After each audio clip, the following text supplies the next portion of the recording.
오늘부터 이제 화학 평형 나갈 차례인데요. 화학 평형 나가기 전에 이제 기본 지식으로 가역 반응하고 동적 평형이라는 게 나와요. 자, 가역 반응이 뭔지 한번 볼게요.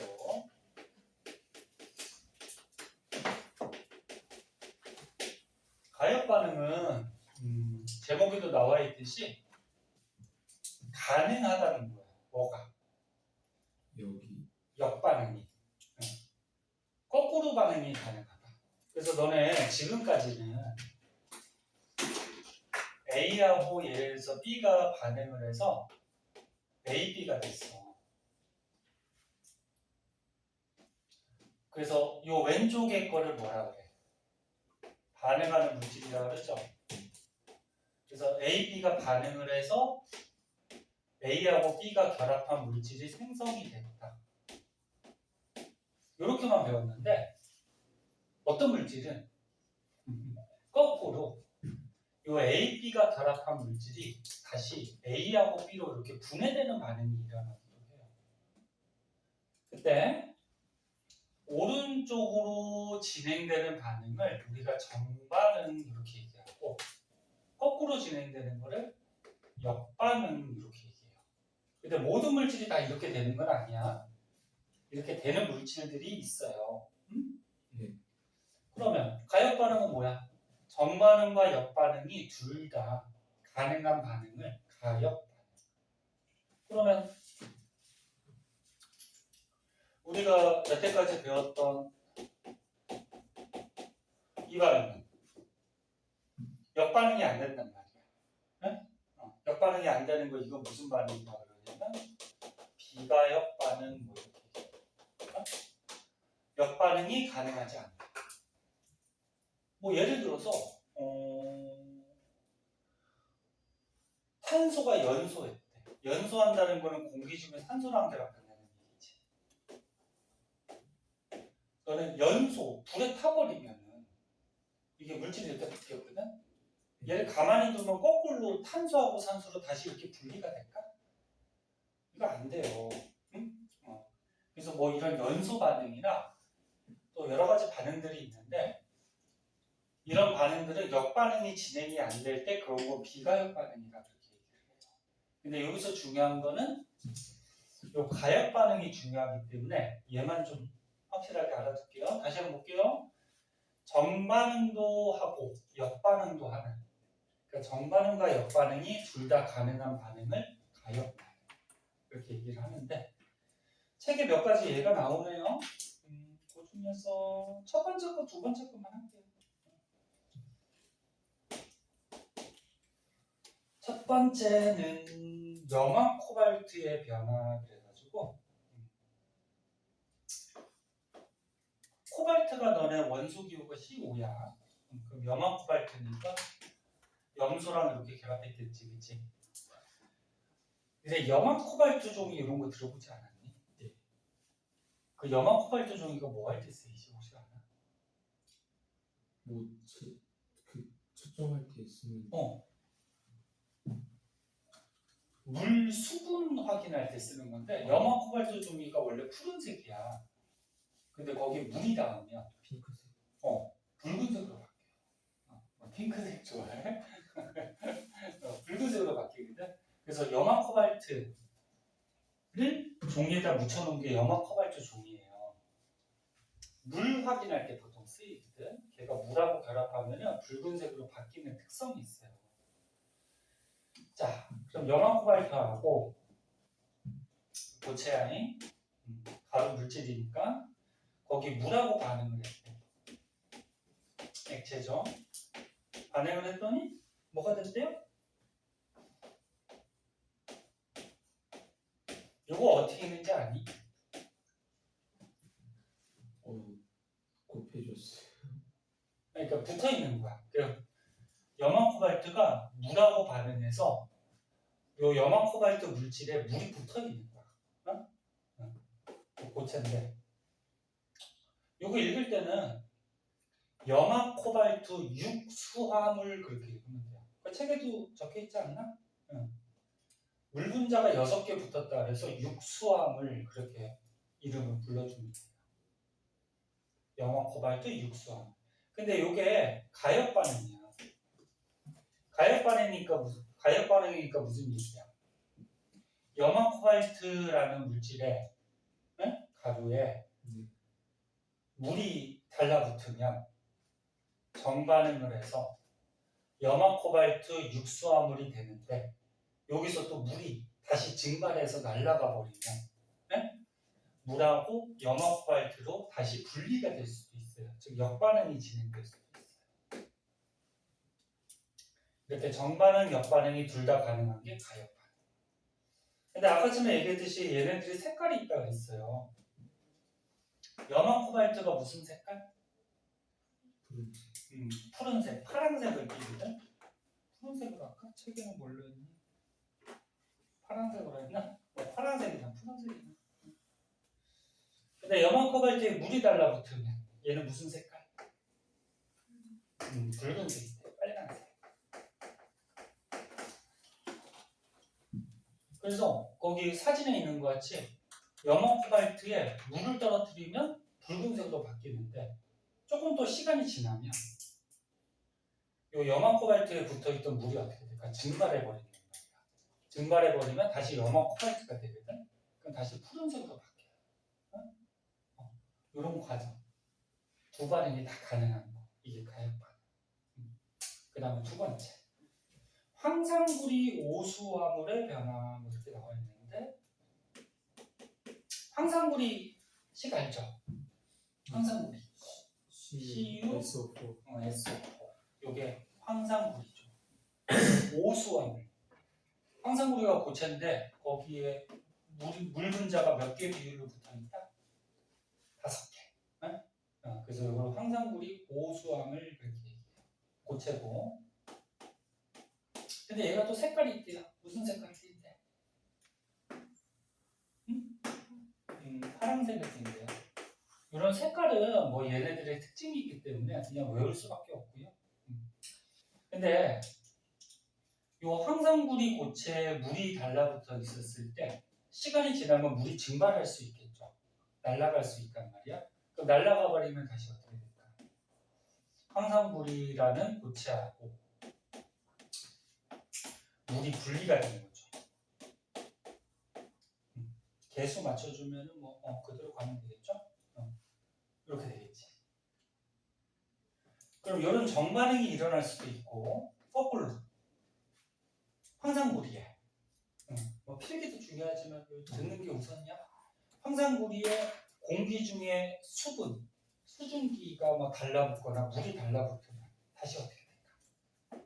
황산구리 오수화물도 될 수도 있단 말이야. 그럼 얘도 역반응이 또 가능해. 색깔은 황산구리가 원래 흰색이에요, 얘가. 그래서 얘가 정반응할 때, 역반응할 때 이렇게 색깔을 보고서 우리가 눈에 띄게 이렇게 구별을 할 수가 있어요. 가역반응이라는 게 뭔지 알겠죠? 책 밑에 보면은 이제 비가역반응이라고 나오는데 이것도 한번 써줄까? 쓰자 그러면. 처음이니까.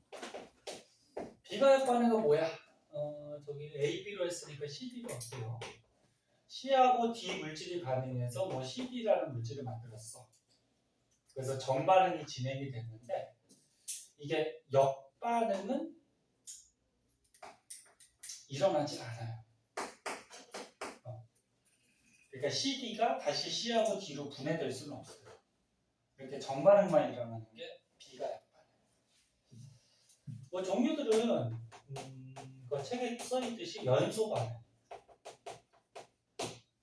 그러나 어떤 물질이 타면은 공기 중에 산소랑 반응해서 보통 뭐 이산화탄소나 물 같은 게 발생하는데 이산화탄소나 물을 가만히 두면은 다시 원래 물질, 산소하고 원래 물질로 되돌아갈 수는 없죠. 이 비가역 반응. 그 다음에 중학교 때도 배웠던 앙금생성 반응. 이거 뭐였지?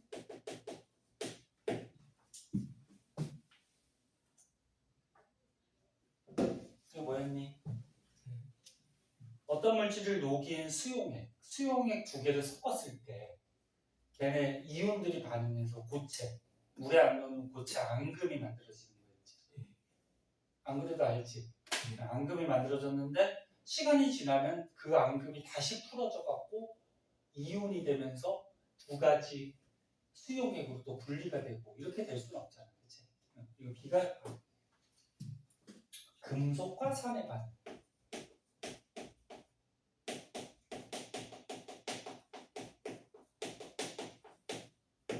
금속에다가 너네 통합과학에서 배웠죠? 염산 같은 산을 떨어뜨리면 무슨 기체가 나왔니? 기억나? 수소. 그렇지. 수소 기체. 산성 물질의 성질. 다시 얘기할게. 금속에다가 산성 물질을 떨어뜨리면 뽀글뽀글 수소 기체가 나왔었어.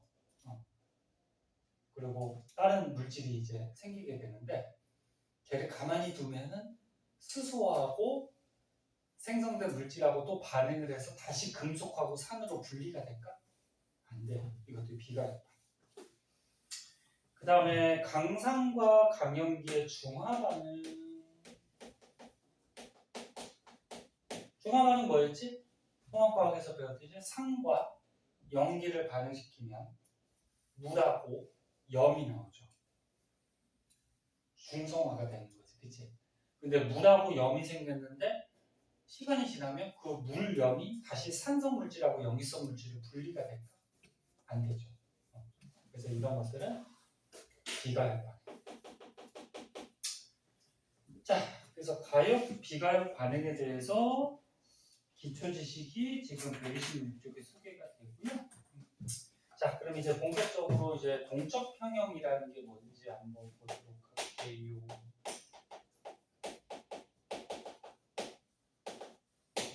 동적, 그러니까 양적으로 평형. 평형이라 그러면 보통 뭘 얘기할까? 양쪽이 같은 상태를 보통 평형이라고 그러죠. 자, 그래서 처음이니까 뜻을 적어줄까? 동적 평형은 지금 배운 가역 반응에서 비가역 반응은 성립하지 않아요. 자, 가역 반응에서 정반응과 역반응이 일어나죠. 근데 정반응의 속도와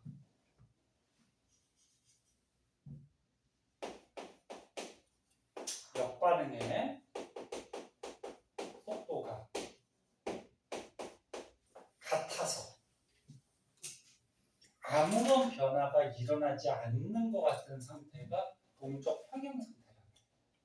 그 무슨 얘기냐면 예를 들어볼게요. 동적 평형 상태 여러 가지가 있어. 책에 지금 상평형도 나오고 용해 평형도 나오고 뒷장에 또 화학 평형도 이렇게 나오거든. 그럼 상평형으로 맨 처음에 예를 한번 들어보자.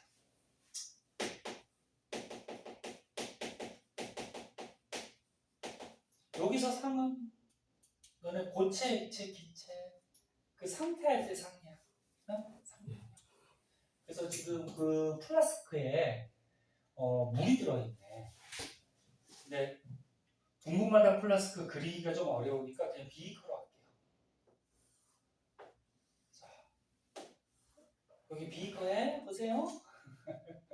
선생님 물을 넣어놨어. 물, 액체, 그리고 뚜껑을 이렇게 막았어요. 뚜껑을 막았어. 날아가지 못하게. 그럼 맨 처음에는 요 비커 안에 수증기가 조금밖에 없을 거란 말이야. 그러면 이 물이 어떻게 될까? 증발을 하겠지. 맞니? 물이 증발해서 수증기 기체가 될 거야. 그치? 요 증발할 때의 속도를 우리가 증발 속도라고 하자. 그럼 아직 공기 중에 비커 안에 수증기가 적으니까 이 수증기들이 뭉쳐서 다시 물이 될 수도 있단 말이야. 얘가 뭉친다, 응축된다 이렇게 표현하거든. 그러면 수증기가 다시 물이 될 때의 속도를 응축 속도라고 하자. 그럼 처음에는 수증기가 적기 때문에 증발 속도가 어때? 응축 속도가 근데 이제 시간이 지나가면 충분한 이제 시간이 지났어. 그러면 요 비커 안에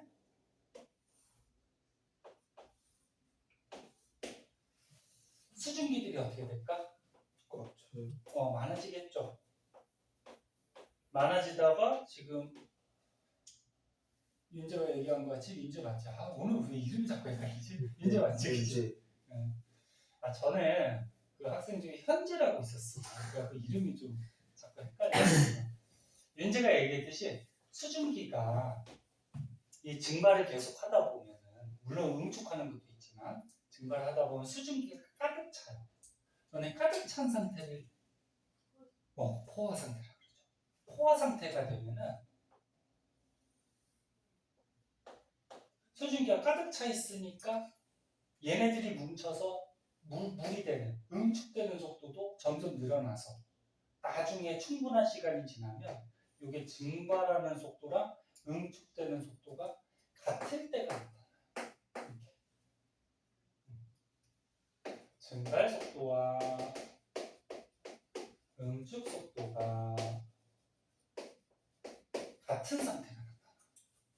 그럼 이 상태가 되면은 물이 예를 들어서 10개가 증발하면 수증기 10개가 또 응축할 거 아니야. 그럼 이 물의 양이 변할까 안 변할까? 안 변하겠죠. 맨 처음에는 변하지. 왜? 맨 처음에 증발 속도가 더 빠르니까 물이 조금씩 줄어드는 것 같이 보일 거야. 근데 이제 충분한 시간이 지나면 증발 속도와 응축 속도가 같아진 상태. 이 상태가 이제 상평형 상태. 상태가 평형이 됐다, 상평형.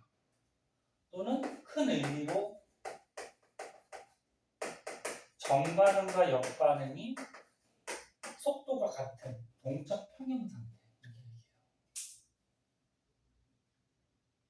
그래서 하지만 정반응과 역반응 속도가 같아서 물의 양이 변하지 않기 때문에 아무런 변화가 안 일어나는 것 같이 보이지만 요거 중에 실제로 얘가 반응을 한다 안 한다? 증발도 하고 응축도 계속 하는 거지. 그런데 이 속도가 어떨 뿐이야? 같을 뿐이야. 계속 하고 있는 거지. 어? 물이 수증기가 됐다가 수증기가 물이 됐다가 이 반응들을 계속 하고 있는데 속도가 같으니까 우리 사람이 볼 때는 물의 양이 변하지 않으니까 아무런 변화가 없는 것 같이 보이는 거지. 얘를 식으로 쓰면 이렇게 되죠. 자, 물, 액체가 뭘로 바뀌어?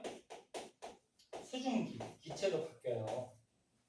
그럼 요거를 우리가 정반응이라고 하면은 수증기가 또 다시 어떻게 돼?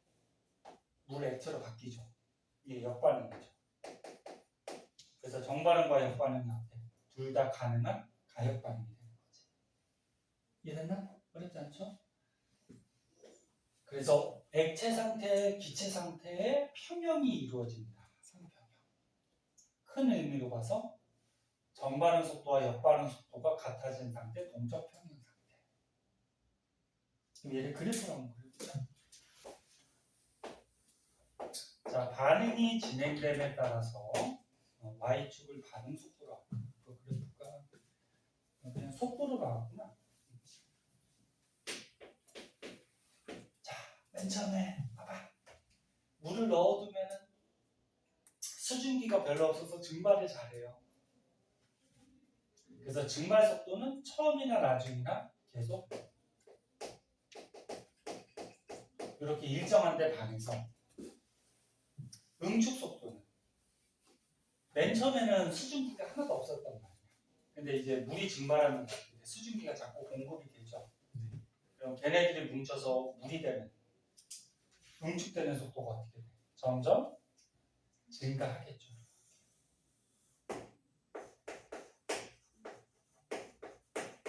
그러다가 여기 이유는 어떻게 돼? 증발 속도하고 응축 속도가 같아졌지. 요 상태가 무슨 상태? 쌍평형 상태 또는 동적 평형 상태 이렇게 되어 있죠. 됐나? 됐나요? 어렵지 않지? 네. 자, 그 다음에 이제 밑으로 가면은 용해평형이라고 나오는데 한번 지우고 갈게요.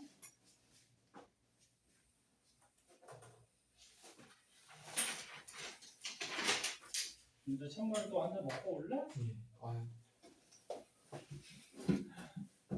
잠이 그렇게 와서 어떻게 하냐.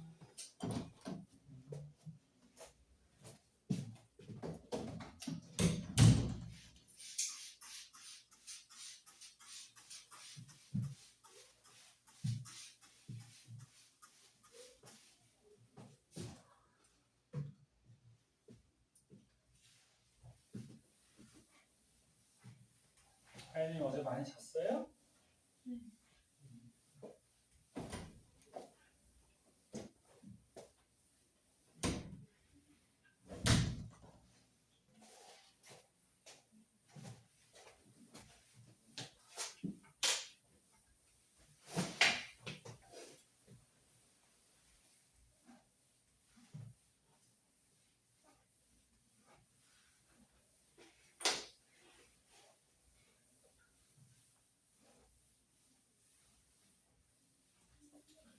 용해평형. 용해가 뭐지? 녹는 녹는 현상, 그치?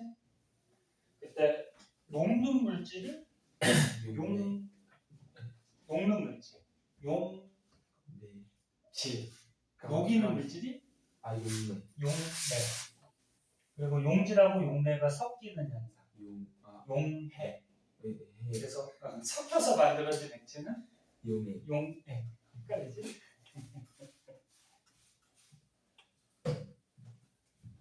자, 지을 동안 잠깐 얘기한 건데 127쪽에 번호를 2번으로 할까요? 아까 1번으로 했으니까.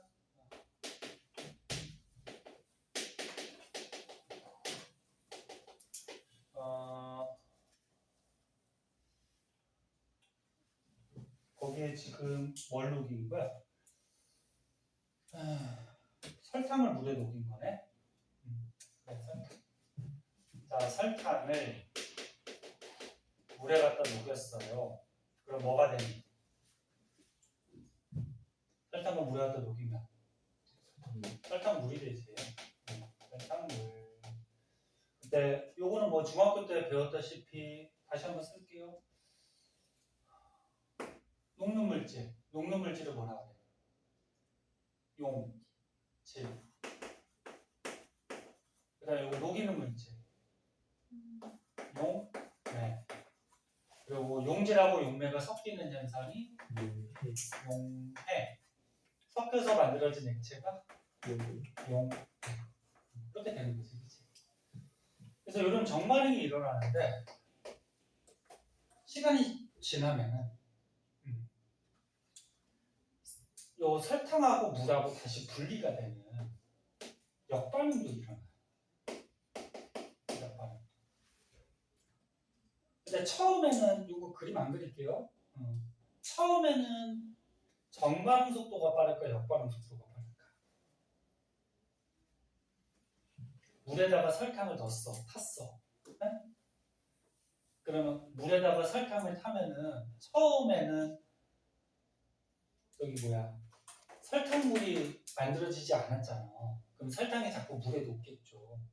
그게 정반응이라 그러면 처음에는 정반응 속도가 어떻게 돼? 역반응 속도보다 빠르겠지. 그치? 근데 이것도 마찬가지 충분하게 시간이 지나면 이거 밑으로 볼까요? 충분한 시간이 흐르면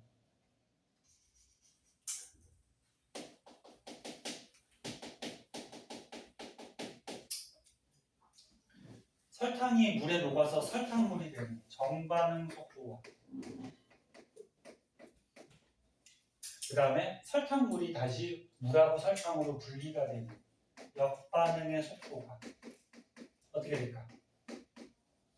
같아지겠죠. 응? 이 같아진 상태. 요게 무슨 상태? 응? 용해 평형 상태. 의미로 보면 아까 얘기했듯이 동적 형용사.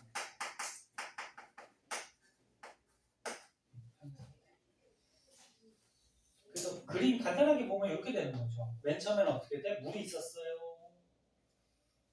물이 있었는데 여기다가 얘에서 설탕을 넣었어.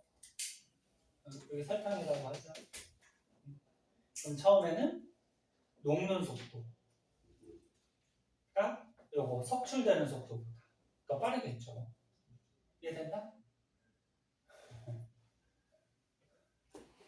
여기서 녹는 거니까 용의 속도라고 해야 되겠죠. 용의 속도. 그 다음에 다시 고체로 만들어지는 거는 이제 석출된다. 석출되는 속도. 근데 이제 시간이 충분하게 지나면 어떻게 돼? 이 물에 설탕이 많이 녹을 거 아니야. 그럼 이게 만약에 각설탕이라 그러면 각설탕은 원래 크기보다는 어떻게 돼? 작아지겠죠. 녹았으니까, 그렇지? 네? 근데 충분하게 녹아가지고 포화 용액 상태가 되면 요거 용의 속도, 녹는 속도랑 석출 속도가 나중에 어떻게 돼? 같아지죠. 같아지죠. 같아지면은 이 각설탕, 설탕의 크기가 거의 변해 안 변해? 안 변하죠. 그럼 설탕의 양, 설탕의 크기가 변하지 않는 걸로 봐서 아무런 변화가 일어나지 않는 것 같지? 보일 뿐이야, 그치? 이런 상태가 용의 평형, 분적 평형 상태고. 근데 실제로는 반응은 어떻게 해? 계속 하고 있는 거죠. 무슨 말인지 알겠죠? 자, 뒷장으로 한번 가볼게요. 자, 뒷장으로 가면은 거기 실험이 뭐 위에 하나가 소개가 되는데 그 실험은 뭐냐면은 이거 간단히 볼까? 용의 평형에 대한 또 다른 실험인데 지금 염화나트륨 고체를 염화나트륨이 소금이지 얘 고체를 물에 녹이는 거야. 그럼 물에 녹이면 어떻게 돼? 나트륨 이온하고 또 뭐가 돼? 염화 이온으로 이렇게 이온들이 생기죠. 이거는 이제 수용액 상태지. 물에 녹은 거니까. 이런 정반응이 일어나는데 물속에 나트륨 이온하고 염화 이온이 많아지면 얘가 다시 결합해서 염화나트륨이 되는 역반응도 일어나요. 이것도 가역반응이야. 그런데 염소 중에 우리가 앞에서 한번 배웠지 동위원소 혹시 기억나? 동위원소? 얘들아 동위원소 기억나? 동위원소가 뭐야? 똑같은 염소인데 그리고 원자 번호는 17번 똑같은데 질량이 다른 거 이런 걸 동위원소라고 그러죠. 맞아? 질량이 다른 거. 얘는 어떻게 되는 거야? 17번이니까 양성자 17개, 중성자 몇 개? 질량이 35래 원자량이. 양성자 17개, 중성자 몇 개? 18개.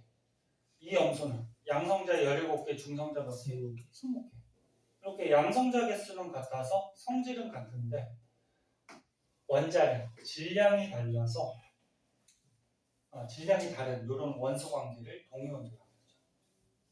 그래서 책에서는 지금 염화나트륨을 맨 처음에 질량 35짜리를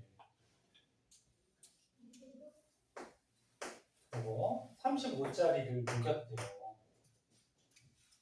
자, 35짜리를 녹이면 물속이나 그러니까 수용액 속이나 소금 속이나 염소 35짜리가 다 들어있겠죠. 근데 거기다가 이제 추가적으로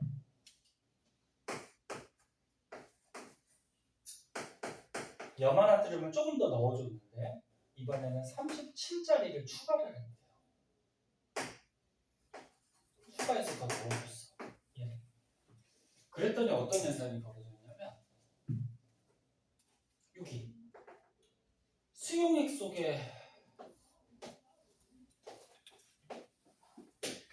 속에 원래는 누구밖에 없었어? 염화이온이 질량이 35짜리밖에 없었잖아, 그치? 네? 그리고 요 밑에 이제 소금이 있었을 때 여기에도 어떻게 돼? 35짜리 소금밖에 없었잖아. 네? 근데 얘를 추가로 더 넣었더니 충분하게 시간이 지났더니 요 수용액 물 속에 37짜리도 존재를 하고 녹을 테니까. 그리고 요 소금 중에도 37짜리가 있었다는 거야. 왜 그렇게 되는 거야? 얘를 추가해서 녹이면은 이제 용액되고 또 석출되고 이렇게 용액 평형이 일어날 거란 말이야, 그치? 맞아? 맞아? 예. 그럼 37짜리가 추가가 되면은 녹으니까 이온이 존재할 거고, 그럼 얘가 또 다시 어떻게 돼? 또 석출이 되겠지? 네. 그럼 요 소금 속에 37짜리가 들어갈 수 있겠죠?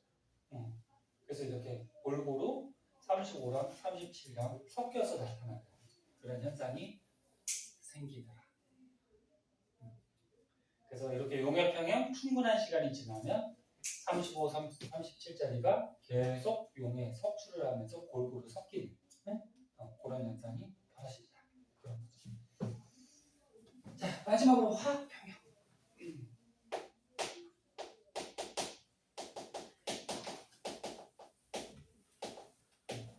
요 화학평형도 동적평형하고 뭐 거의 비슷한 말이에요.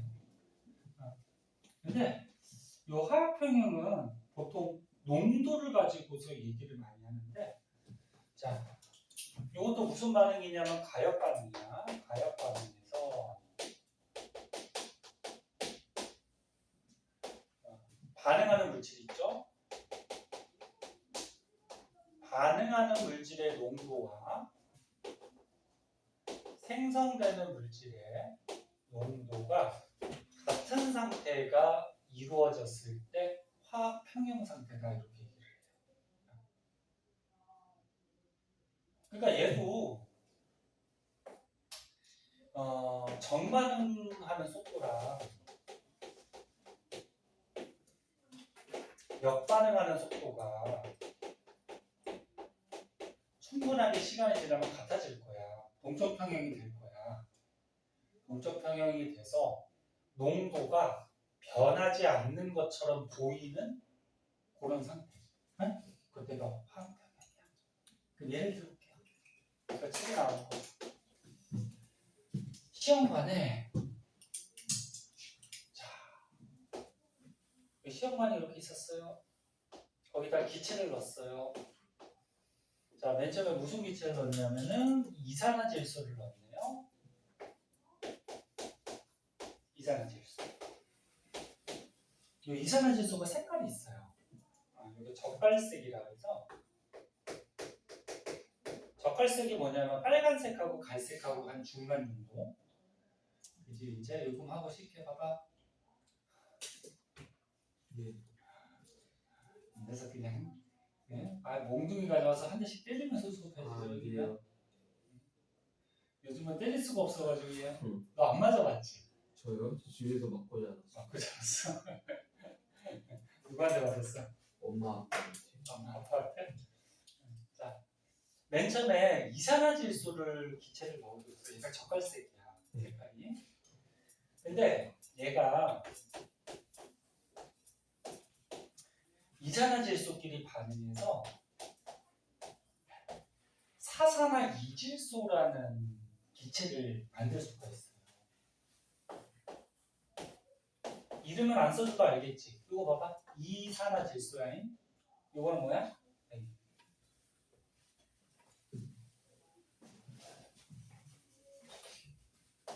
이거는 뭐야? 사산화 이질소야. 이러면 됐지? 네. 근데 이런 정반응이 일어나는데 거꾸로 이제 사산화 이질소가 생기면은 얘가 또 반응을 해서 다시 이산화질소로 바뀌기도 해요. 역반응이 일어납니다. 무슨 반응? 가역 반응이에요. 응? 가역 반응. 그럼 화학 반응식부터 먼저 만들어 볼까? 원자 종류하고 개수가 맞아야 되지. 질소 하나인데 요거 몇 개야? 2개. 2개니까 2 붙여주면 되고, 그러면 산소 원자 4개고 여기 4개 맞죠, 그죠? 네. 여기 화학 반응식. 그러면 맨 처음에는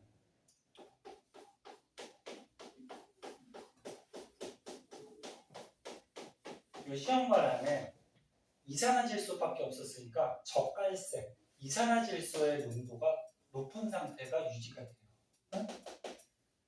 근데 시간이 지날수록 어떻게 돼? 정반응이 자꾸 진행이 되겠죠. 왜? 맨 처음엔 정반응 속도가 빠를 테니까. 그래서 이게 충분한 시간이 지나면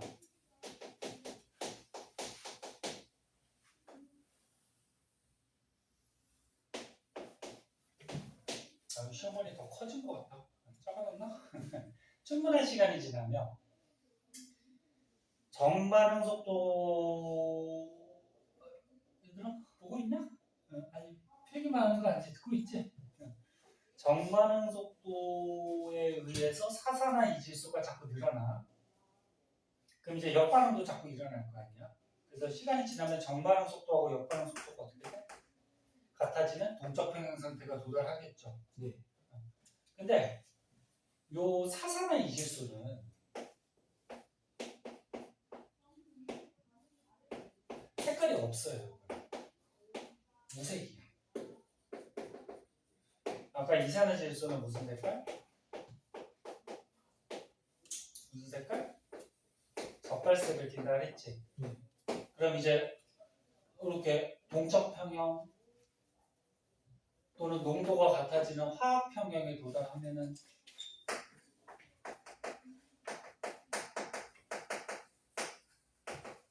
얘네들의 양이 좀 비슷해지겠죠. 응? 네. 비슷해지면 이 기체의 색깔만 우리 눈에 보이기 때문에 색깔을 관찰하면은 맨 처음보다는 적갈색이 진해질까 옅어질까? 옅어지겠죠. 왜? 이 많던 애가 즉 농도가 높은 얘가 이산화질소만 농도가 높았었죠, 그죠? 근데 시간이 지나면 이산화질소가 사산화 이질소로 좀 바뀌었으니까 이산화질소의 농도는 낮아질 거고 사산화 이질소의 농도는 높아지겠죠. 게다가 충분하게 시간이 지나서 농도가 같아지는 화학 평형 상태가 오면은 색깔은 변하지 않겠죠. 그지? 요거보다 옅어지겠죠? 그러면 색깔이 안 변하니까 반응이 안 일어나는 것이 보이지. 하지만 이런 반응을 하고 있다 안 하고 있다? 하고 있다라는 거죠. 계속 반응을 하고 있다. 이런 거야. 자, 그때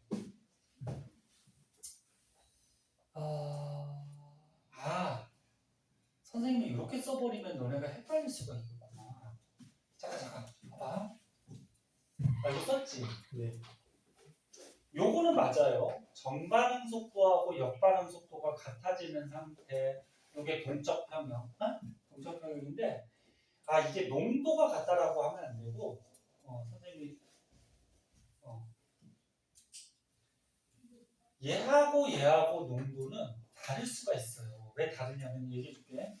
그럼 화학 평형은 뭐냐면 반응물의 농도와 생성물의 농도가 일정하게 유지되는 현상. 유지되는 상태. 같은 게 아니야, 농도가. 농도가 같은 게 아니에요. 일정하게 유지된다라는 거는 이 두 가지 물질의 농도가 같다라는 게 아니지. 반응물의 농도가 유지, 생성물의 농도가 어떻게 유지된다라는 얘기야. 자, 이 화학 반응식 잘 봐봐. 잘 봐봐. 너네 우리 앞에서 배웠다시피 이 화학 반응식을 잘 꾸몄을 때 이 앞에 있는 개수가 뭘 뜻한다 그랬니? 개수. 이게 뭐야? 반응하는 입자 수비, 몰비를 뜻한다 그랬지, 그지? 그러면 이게 뜻하는 게 뭐야? 이산화질소 두 분자가 반응을 하면 사산화이질소 몇 분자가 만들어지냐? 한 분자. 자, 그럼 얘 그래프를 한번 그려줄게.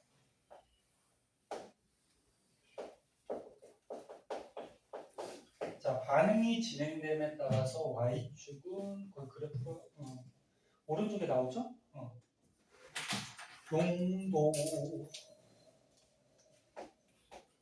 농도를 볼게요. 자, 맨 처음에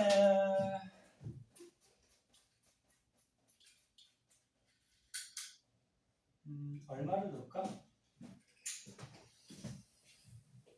자, 맨 처음에 잘 봐봐. 이 이산화질소를 농도가 한 5 정도를 넣었다고 하잖아요. 잠깐만 얼마나 할까? 5 정도를 넣었다고 하자. 여기서 말하는 농도는 이제 다음 시간에 조금 이따 할 텐데 몰 농도라는 건데 몰 농도는 조금 이따 얘기해 줄게요. 아무튼 농도가 5 정도가 들어있었어. 그 맨 처음에 얘만 들어있었으니까 어떻게 돼? 정반응이 진행이 되겠지. 그러면 얘 양은 어떻게 돼? 얘 농도는? 양이나 농도는 줄어들겠지, 그치? 시간이 지나면 이렇게 줄어들어요. 그래서 예를 들어서 조금 더 낮추자. 예를 들어서 농도가 1까지 줄어들었다고 하자. 이렇게 줄어들었어. 그럼 대신에 사산화이질소가 어떻게 돼? 늘어나겠죠. 그럼 얘는 1까지 줄어서 농도가 유지가 돼요. 이게 이산화질소. 그럼 사산화이질소는 2대 1의 몰비를 가지고 반응하는 거지. 그럼 얘가 지금 농도가 얼마가 줄었어? 양이 4가 줄었지. 그럼 얘가 4가 감소하면 얘는 2대 1로 반응하는 거니까 얼마가 생기는 거야? 2가 생기는 거지. 오케이? 이해됐나? 네. 그러니까 얘가 4분자가 감소하면은 얘는 2분자가 생기는 거지. 그래서 시간이 지나면 하나 더 없던 사산화이질소가 이렇게 양이 증가하면서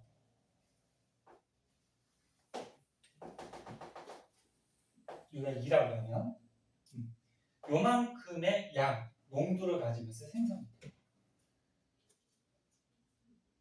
됐나? 예.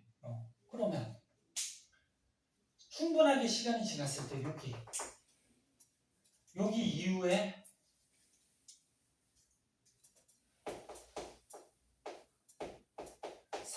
사산화이질소의 농도와 이산화질소의 농도가 변해 안 변해? 안 변하지. 이 안 변하는 상태가 무슨 상태? 화학 평형 상태.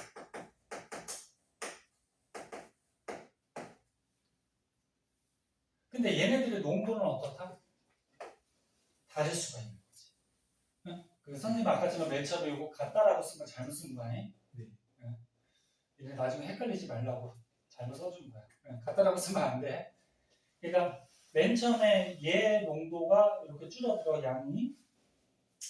그러면 거꾸로 얘의 농도는 늘어나겠죠. 근데 얘가 줄어들고 얘가 늘어나는 요 비율이라고 해야 될까? 요 비가 다른 거지, 그치? 화학 반응식. 그래서 충분하게 시간이 지나면 정반응 속도하고 역반응 속도가 같아져서 동적 평형 상태가 도달하면 얘의 농도와 얘의 농도가 어떻게 돼? 일정하게 유지가 되죠. 이 상태가 뭐야? 화학 평형 상태. 오케이? 무슨 말인지 알겠어? 네.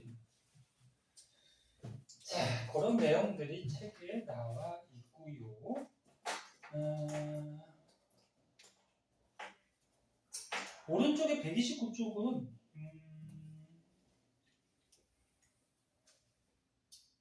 화학평행 뭐 특징점들이 조금 더 나오고 있는데 계속 한번 볼까요? 특징점들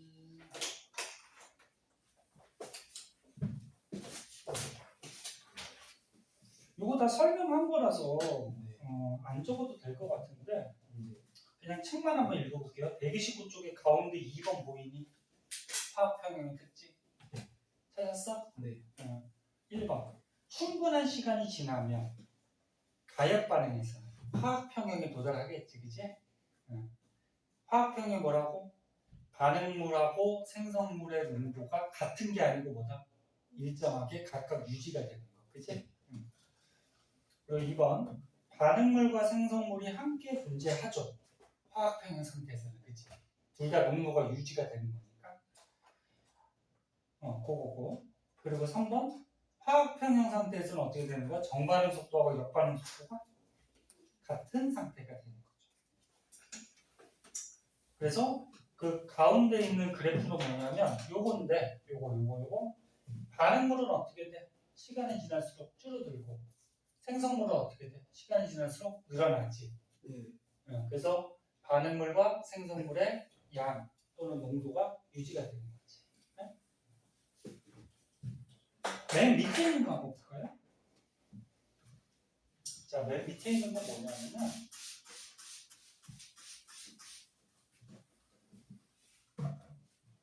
거꾸로 그래프를 보고서 얘네 화학 반응식을 유추하는 거야.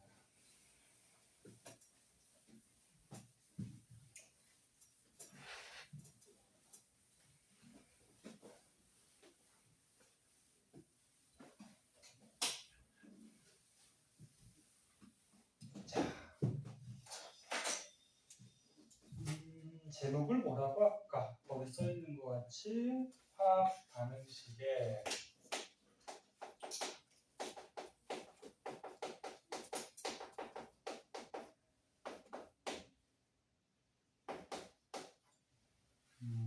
개수비와 반응 농도비.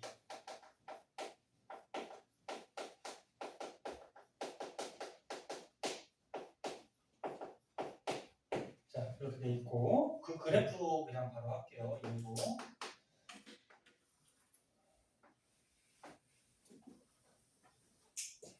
자, 그래프는 항상 x축, y축 잘 보시라고 했어요. x축이 시간, 그러니까 반응하는 시간이고 y축이 농도.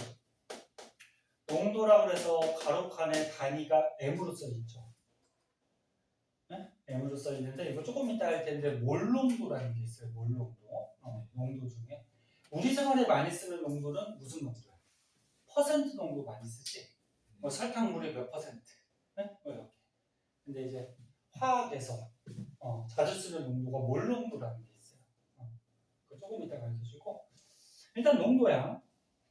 근데 거기 A 물질이 어떻게 됐어? 맨 처음에 농도가 얼마였어? 4였어, 그치?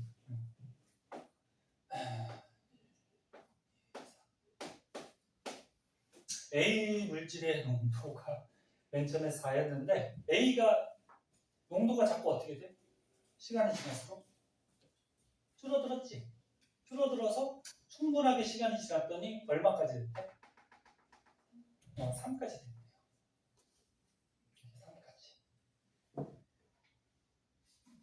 그리고 나중에 이 농도가 어떻게 돼? 유지가 됐어. 충분하게 시간이 지났다. 그리고 B는 어떻게 됐니? B는 맨 처음에 농도가 3이었는데 시간이 충분하게 지났더니 얼마까지? 1까지 농도가 이렇게 떨어졌다, 양이. 그러고서 유지가 됐어요. 여기 B. 근데 C는 어떻게 됐니? 반응을 하면서 양이 늘어났죠. 그래서 맨 처음에는 하나도 없었는데 시간이 지나면 늘어나가지고 얼마까지? 2까지 늘어나서 이 양이 유지가 됐어. 됐나? 자, 그러면 봐봐. 여기 농도가 일정하게 유지된 상태니까 여기가 지금 무슨 상태야? 화학 평형 상태. 이 그래프를 보고서 우리가 화학 반응식을 한번 완성시켜보자. 시켜볼 수가 있죠. A는 일단 물질의 양, 농도가 줄어든 걸로 봐서 반응물이니까 생성물일까? 생성물. 반응물이죠. 봐봐. 아. 얘가 반응을 하면 얘가 생성되는 거잖아. 그럼 얘가 반응을 해버리면 반응물은 자꾸 줄겠지. 그리고 생성물은 어떻게 돼? 자꾸 늘어나겠죠. 그래서 A는 지금 줄어드는 걸로 봐서 화학 반응식에서 왼쪽에 있는 반응물 쪽으로 가야 되죠. 네? 그리고 B도 어떻게 돼? 줄어드는 걸로 봐서 뭐야? 반응물 쪽으로 가야죠. 그럼 이 반응은 A하고 B가 반응을 해서 어떤 물질이 생성이 되는 거야? C가 나타나는 거야. C는 점점 증가했잖아, 그렇지? 그러니까 A, B가 반응해서 C가 되면서 C의 양은 증가했다. 그런 얘기지. 예. 지금 무슨 말인지 이해됐어? 네. 생각 없이 보고 있어. 근데 나중에 화학 평형 농도가 유지되는 걸로 봐서 정반응도 진행되고 또 뭐 역반응도 진행되는 무슨 반응이다? 가역 반응이겠죠. 자, 그러면 개수를 한번 정해보자. 개수. A 잘 보세요. A는 맨 처음에 농도가 4였어. 근데 화학 평형 상태가 됐더니 농도가 3이 됐어. 그럼 A는 얼마가 줄었니? 1이 줄었어, 농도가. 양이. 맞나요? 근데 B는 맨 처음에 농도가 3이었다가 화학 평형이 됐을 때 농도가 1이 됐어. 그럼 B는 얼마 줄었니? 2가 준 거죠, 2가. 그치? 그러면 C는 늘어났는데 하나도 없다가 늘어났어. C는 얼마 늘어났니? 2가 늘어난 거죠. 요거 선생님이 지금 노란색으로 쓴 요 숫자가 뭐야? 실제로 반응한 양이 되는 거지. 반응한 농도, 양이 되는 거지. 어차피 양이나 농도랑 비슷한 말이지. 양이 많을수록 농도가 높은 거니까, 그렇지? 그래서 요만큼이 실제 반응하는 뭐가 된다? 몰비가 된다. 네? 반응 몰비. 이 몰비가 뭐가 된다? 화학 반응식에서 개수 B가 되는 거지. 맞나요? 그럼 개수가 어떻게 된다는 거야? 네? A가 얼마? 1대, B가 얼마? 2. 그러니까 1대 2로 반응한다는 거지. 그러니까 얘가 1 줄 때 얘는 2 주는 거 아니야. 그치? 그러니까 반응해서 C가 얼마? 2의 비율로 생성이 되는 거지. 그래서 우리가 이렇게 그래프로 실제로 반응하는 양을 보고서, 농도를 보고서 거꾸로 화학 반응식을 우리가 얻어낼 수도 있다라는 거죠. 이해했나? 네. 자, 뒷장에 보시면